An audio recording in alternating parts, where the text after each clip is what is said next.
आदरणीय राधेश्याम प्रजापति जी से आग्रह करूंगा कि जिया मंद्रिकी जी का राष्ट्रीय विचारक हैं आप, आपका स्वागत करेंगे। जोरदार तालियों के साथ दीदी का स्वागत होना चाहिए।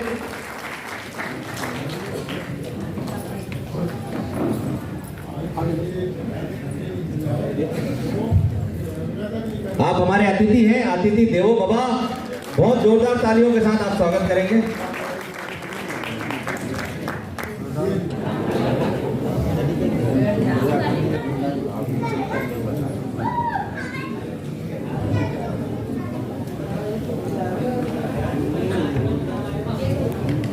अब मैं श्री महेश प्रजापति जी जहांगीराबाद वालों से आग्रह करूंगा मंच पर आए, अपना मंच पर स्थान करें। आप सभी को मेरा नमस्ते। मेरा नाम डॉक्टर विक्रम प्रजापति है। मेरा डेट ऑफ बर्थ 16 जुलाई 1996। मेरे पिताजी का नाम श्री रमेश जी प्रजापति है। मेरी क्वालिफिकेशन बी फार्मा किया हूँ मैं, BE MS NCMS ED। तो मैं मंडीदीप में अपनी सेवा दे रहा हूँ पिछले 3 सालों से। और मेरा खुद का मेडिकल स्टोर है और होलसेल का भी काम करता है। स्वागत होना चाहिए, बहुत बढ़िया स्वागत होना चाहिए। अरे तुम इधर हो, भंवरलाल जी, भंवरलाल जी,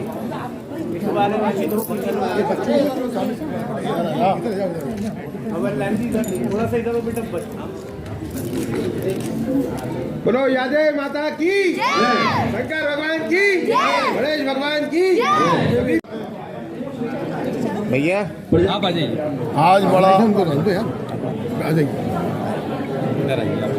आज बड़ा हर्ष का दिन है, जो कि हमारे भोपाल शहर के अंदर 25वां युवा युवती परिचय सम्मेलन होने जा रहा है। मैं इस मौके पर सभी समाज भाइयों को, पूरे प्रदेशवासियों को, देशवासियों को हार्दिक हार्दिक बधाई देना चाहता हूं। और आज हमारी कुल देवी यादव माता जयंती का, उनका भी जन्मदिन है यादव माता का। तो मैं ये 25वें युवा युवती परिचय सम्मेलन हम इस रूप में मना रहे हैं, सिल्वर जुबली के रूप में, क्योंकि 25 साल हो गए हमको और एक भी नागा नहीं हुआ हमारा। पूरा लगातार 25 साल आज हमारे पूरे हो रहे हैं। हमारे आदरणीय विधायक जी भी आए हैं, रामदयाल प्रजापति जी, माटिकला बोर्ड के अध्यक्ष राधेश्याम प्रजापति, दिनेश प्रजापति जी, ये हमारे सब भोपाल के एक होनहार, मतलब दमदार प्रजापति हैं, जो कि हम इनसे आशा करते हैं आगे और अपनी प्रेरणा दें, हम लोग आगे बढ़े। जय भारत, जय हिंद। PLM के उनका प्रजापति संघ भोपाल हृदय से स्वागत। इसका बहुत बहुत धन्यवाद देता हूँ कि आप लोगों ने प्रजापति समाज की इस असेंबली में आकर के और उनको उनकी जो भी एक्टिविटी है हमारे बीच में करने का जो आप गोकुल जी प्रजापति जी टीकमगढ़ से आए हैं। प्रजापति समाज उनका स्वागत करती है। समाज वास्तव में पिछड़ा गणेश राम जी सनावत से आए हैं, प्रजापति समाज उनका भी स्वागत करता है। राधेश्याम सामाजिक दौड़ में हम पिछड़े हैं और उसके कारण ये सारा के सारा जो है स्वागत करता है। संजय प्रजापति जी आज 70 साल 72 साल स्वागत करता है। रमेश प्रजापति समाज दिवटिया से आए हैं, उनका भी प्रजापति समाज स्वागत करता है। पहली बार जो प्रजापति जी यहाँ अगरवाल से आए हैं, और शिवराज जी, और इसके बाद जो है हमारे जो मुख्यमंत्री जी हैं डॉक्टर मोहन यादव, उन्होंने पार्वती से आए, उनका भी प्रजापति समाज स्वागत करता है। घनश्याम प्रजापति समाज पर निगाह डाली और उसके कारण जो है अब हमारी सबसे बड़ी जो जरूरत इस समय प्रजापति समाज की है, बाकी धंधा हम अपने हिसाब से कर रहे हैं, अपने पुरुषार्थ से कर रहे हैं। और जितना भी इंफ्रास्ट्रक्चर है वो सब प्रजापतियों की देन है, हमारे खून पसीने की देन है। वो जो भी यदि इसमें एक भी यदि इकाई लगी है, इकाई ईंट के रूप में लगी है, वो प्रजापति की देन है। और जितना भी हमारा जो इंफ्रास्ट्रक्चर है, हमारा जितना भी हमारा जो संरचना है, उसमें प्रजापति का खून पसीना लगा है। इसलिए बाकी वो तो सब ठीक है, वो तो हम करते रहेंगे। हमारे पुरखों ने ये सब सिखाया भी है कि मेहनत करिए, और मेहनत करके हम पूरे विकास की दौड़ में हम बराबर लगे हुए हैं। हर सरकार की विकास की जो भी योजनाएं होती हैं उसमें प्रजापति समाज अपना पूरी तरह से सहयोग देता है। परंतु अब हमारी सबकी अपेक्षा और है कि हमें जो है संसद में या आपका विधानसभा में या असेंबली में हमारा प्रतिनिधित्व भी जरूरी है, क्योंकि हम कम से कम जो है मध्य प्रदेश की जो जनसंख्या है उसके हिसाब से हम जो है 7 करोड़ या 6 करोड़ के आसपास हैं, और प्रजापति समाज जो है उसमें से जो है 60-70 करोड़ जो है वो लाख जो है प्रजापति समाज है। तो इनको भी कोई प्रतिनिधित्व तो यदि विधानसभा में या लोकसभा में नहीं मिलेगा तो ये तो हमारे साथ अन्याय है। चाहे वो पॉलिटिकल पार्टी कोई है, मैं भारतीय जनता पार्टी का कार्यकर्ता हूँ और संघ का भी कार्यकर्ता हूँ। मैं उस प्लेटफॉर्म पर भी अपनी ये बात रखता हूँ कि प्रजापतियों का प्रतिनिधित्व तो मिलना चाहिए, हर विधानसभा में मिलना चाहिए, हर लोकसभा में मिलना चाहिए। और इसी आग्रह के साथ मैं यहाँ पर उपस्थित हूँ। मैं बराबर जितने भी हमारी असेंबली होती है, जितनी भी हमारी संस्थाएं हैं, उन संस्थाओं से मैं आग्रह करता हूँ कि वो एकजुट होकर के केवल इसी मिशन पे काम करें कि हम विधानसभा और लोकसभा में हमारा जाना तय हो हमारी समाज के लिए, ताकि हम समाज का और भी कल्याण कर सकते हैं। मैं आपके माध्यम से इस बात को पहुंचाना चाहता हूं। मैं किसी समाज पर टिप्पणी नहीं करना चाहता, परंतु कई समाज ऐसे हैं जिनके कि 2%, 3% भी पॉपुलेशन नहीं है और उनके विधायक भी हैं, उनके सांसद भी हैं। इसलिए प्रजापति समाज का हक बनता है, उस हक के लिए जो है प्रजापति समाज संघर्षरत रहेगा। इसके लिए मैं आह्वान करता हूं और आपके माध्यम से भी आपसे भी आग्रह करता हूं कि इस बात को जो है उच्च स्तर पर पहुंचाने का प्रयास करें और प्रजापतियों की, कुम्हारों की जो पीड़ा है उसको समझने का भी मीडिया जो है विशेष रूप से इस बात पर ध्यान दे, तो उससे कल्याण हमारे समाज का हो सकेगा। धन्यवाद। मैं राजेश कुमार प्रजापति पूर्व विधायक चंदा से हूँ और आज हम लोग 25वां युवक युवती सम्मेलन प्रजापति समाज और सही में प्रजापति समाज पूरा आपको बता दें फर्स्ट से अंत तक बनाने में सभी सामाजिक पूरा जी तोड़ लगा देता है। लेकिन प्रजापति समाज की जब बात आती है कि प्रजापति समाज को एक प्लेटफॉर्म मिलना चाहिए, ऐसी जगह जहाँ पे देश की तकदीर और प्रदेश की तकदीर बनती है, वहाँ वंचित किया जाता है। तो प्रजापति समाज के लिए हम लोग मांग करते हैं कि प्रजापति समाज के लिए सरकार और सभी लोग सोचें कि प्रजापति समाज जब उद्धार करने में, बढ़ाने में, निर्माण करने में आगे रहता है, मेहनत करने में आगे रहता है, तो उनको भी कहीं ना कहीं जगह दी जाए और उनका असेंबली में, लोकसभा असेंबली में और विधानसभा असेंबली में भी उनको जगह मिले, तब जाकर के प्रजापति समाज का भी कल्याण होगा। सभी लोगों से मेरा अनुरोध है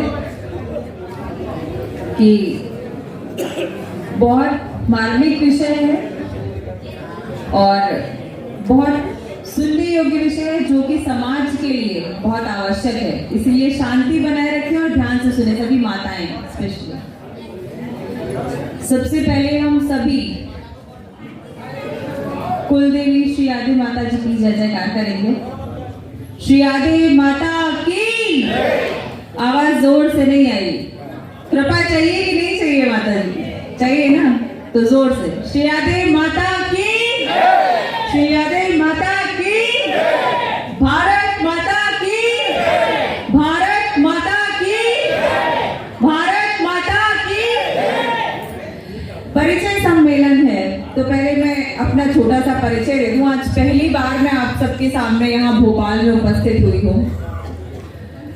मेरा नाम जिया मंजरी है। मैं सनातनी युवा वाहिनी नाम का संगठन चलाती हूँ। संगठन 5 राज्यों में सक्रियता से काम कर रहा है। सनातनी विचारधारा, हिंदू विचारधारा, समाज के लिए, समाज में समाज के प्रति जागरूकता के लिए काम करता है और प्रत्येक समाज में जागरूकता के लिए, उनके इतिहास की जागरूकता, उनके शौर्य की जागरूकता, उनकी धार्मिक किस प्रकार से जुड़ाव है किस किस समाज का, उसकी चेतना के लिए काम करता है।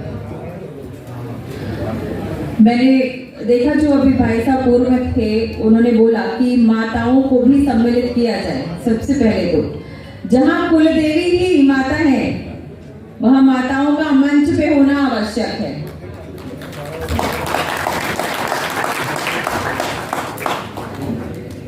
माता जो है वो निर्माता ही होती है समाज की। हम सभी को पता है कि जिस प्रकार से आहार खाने से हमारी मनोवृत्तियां बनती हैं, उसी प्रकार से जिस प्रकार की माता का स्वभाव होता है, वो वैसे ही पुत्र पुत्री को जन्म देता है।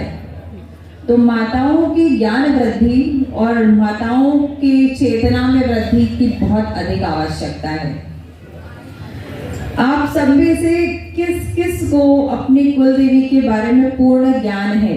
हाथ उठा के बताएं।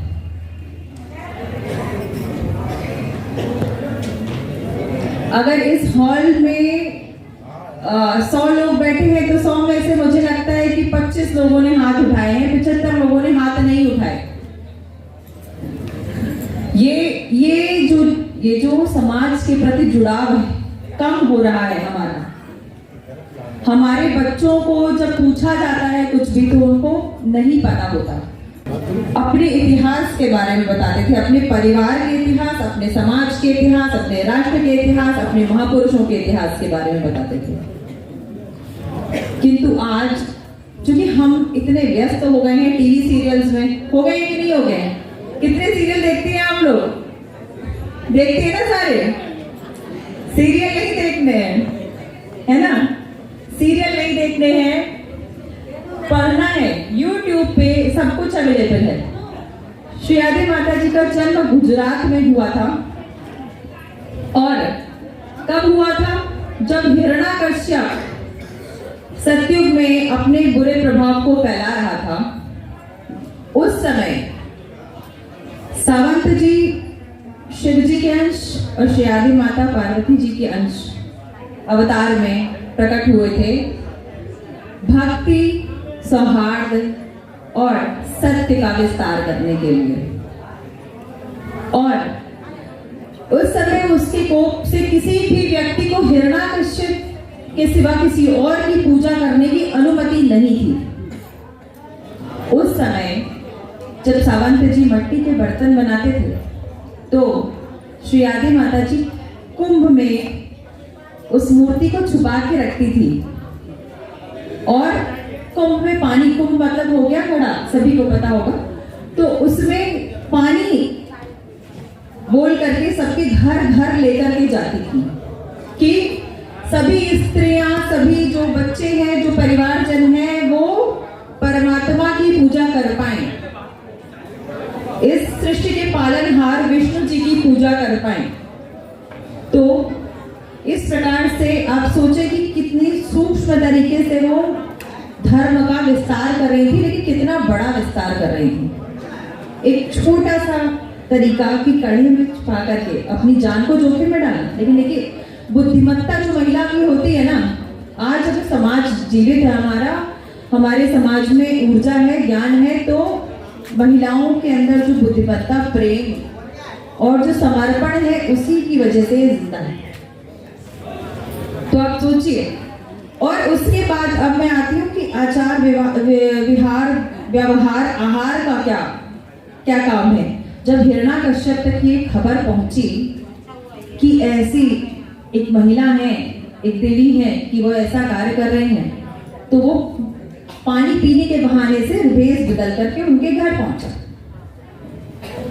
और उनके घर में उसने जाकर के तफ्तीश करी, देखा कि कहाँ है मूर्ति, किसकी पूजा कर रही है, किसकी पूजा करवा रही है। फिर उन्होंने उसी घड़े का पानी जब हिरण्यकश्यप को पिलाया, उसके प्रभाव से प्रहलाद जी का जन्म हुआ।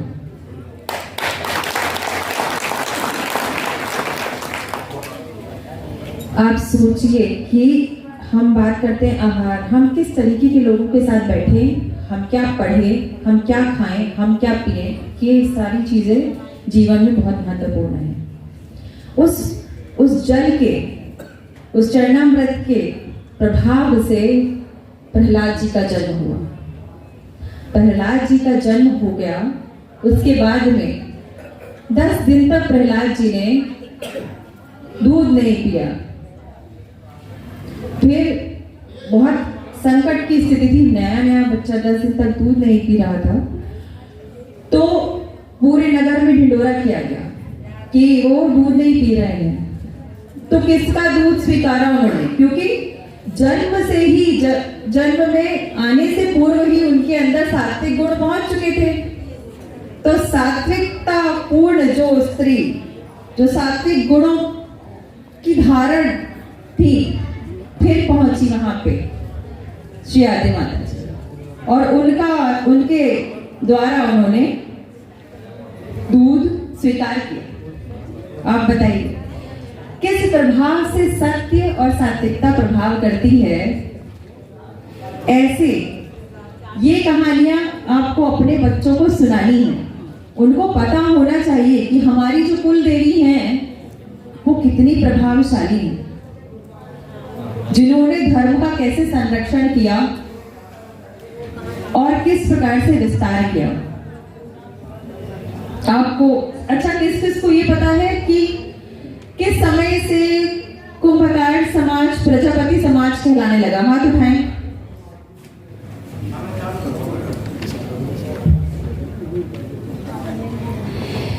देखिए, हाँ, जो अपने समाज को प्रजापति समाज की उपाधि मिली है वो कैसे मिली है? किसको पता है? हाँ, महिलाएं जो बैठी हैं सामने उनके लिए जरूर बोलूंगी है ना, बहुत अति आवश्यक है वो, क्योंकि आपको ही बताना है, आपके पोते पोतियों को आप ही की गोद में खेलेंगे, है ना। अधिकतर समय पुरुष तो काम करने जाते हैं, महिलाओं के पास बच्चे रहते हैं। तो देखिए, जब ब्रह्मा जी ने विचार किया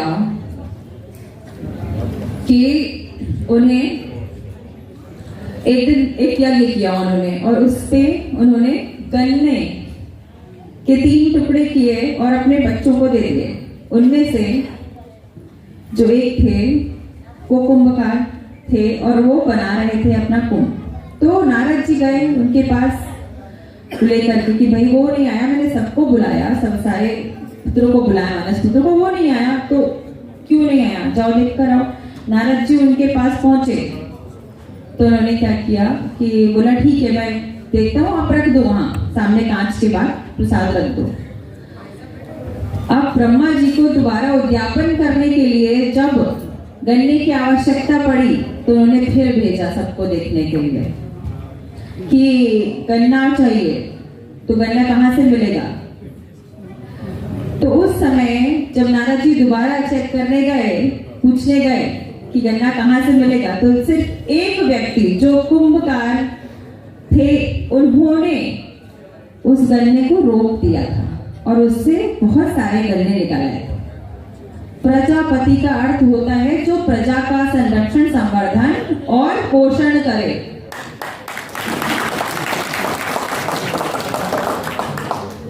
तो तब ब्रह्मा जी ने ये उपाधि उनको दी, क्योंकि संरक्षण, संवर्धन और पोषण कैसे हो सकता है जब अन्न नहीं होगा, और अन्न का विस्तार कैसे होगा।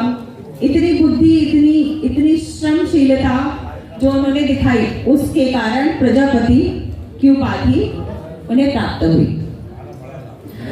अंत में मैं बहुत बहुत धन्यवाद कहना चाहूंगी। बस इतना ही बोलूंगी कि इसी प्रकार से ये जो सम्मेलन हो रहे हैं, बहुत अच्छा लगता है कि समाज में इतनी जागरूकता है कि समाज जुड़ता है और एकत्रित हो रहा है, और इसी प्रकार से आप लोग सम्मेलन करते रहे। और मैं महिलाओं से हाथ जोड़कर विनम्र विनती करूंगी कि अपने विषय में, अपने समाज के विषय में YouTube पर देखें, और अगर और भी जानकारी चाहते हो तो मुझे आप फेसबुक पे फॉलो कर सकते हैं। 100 के फॉलोअर्स पेज है, जिया मंजरी, JIAMANJARI नाम है। उस पे आप मुझसे प्रश्न पूछ सकते हैं, मैं समाज से रिलेटेड आपको सारी इंफॉर्मेशन बताऊंगी और आप साथ में जोड़ भी सकते हैं। बहुत बहुत धन्यवाद। अंत में एक बार जोर से बोलेंगे जय श्री राम। जी, समाज का जो कार्यक्रम है आप उसमें मुख्य अतिथि आई हैं, कुछ बताइए आज के कार्यक्रम के बारे में। देखिए, संस्कृति से जुड़े होना शिक्षा के साथ बहुत आवश्यक है। आधुनिक शिक्षा के साथ में युवाओं को संस्कृति से जोड़ने का ये जो कार्यक्रम समाज के द्वारा चलाया जा रहा है, इसको 25 वर्ष हो गए। बहुत ही हर्ष की बात है कि 2000 में ये कार्यक्रम शुरू हुआ था और आज 2024 में मिलाकर के 25 साल हो चुके हैं ये कार्यक्रम को।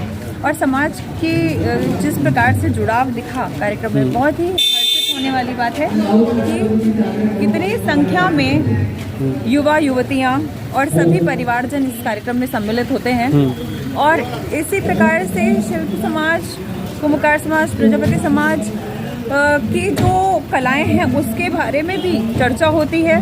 किस प्रकार अपनी संस्कृति को सहेज करके और शिक्षा प्राप्त करके किस प्रकार से उन्होंने अपना कह दीजिए कि ना एक डेवलपमेंट किया है।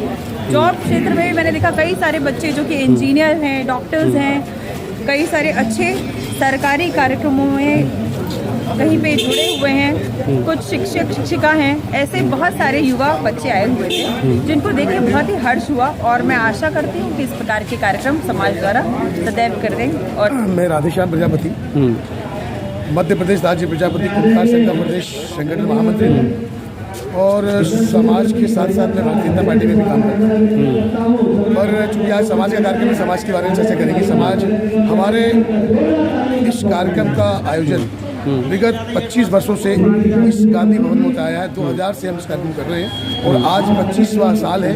उसकी रजत जयंती के रूप में हम इस कार्यक्रम को मना रहे हैं। इसमें लगभग 250 से 300 बच्चे अभी तक परिचय दे चुके हैं और इन 25 सालों में हजारों लोगों ने यहाँ पर अपने योग्य वर और वधू का चयन करके और उनका विवाह हुआ है और वो इस तरह से इस कार्यक्रम का हम यहाँ हर साल आयोजन करते हैं, जिसमें हम निःशुल्क एक बुक भी छापते हैं, जिसमें इन बच्चे बच्चियों का बायोडाटा छापते हैं और उस बुक को हम निःशुल्क प्रदान करते हैं पूरे प्रदेश में।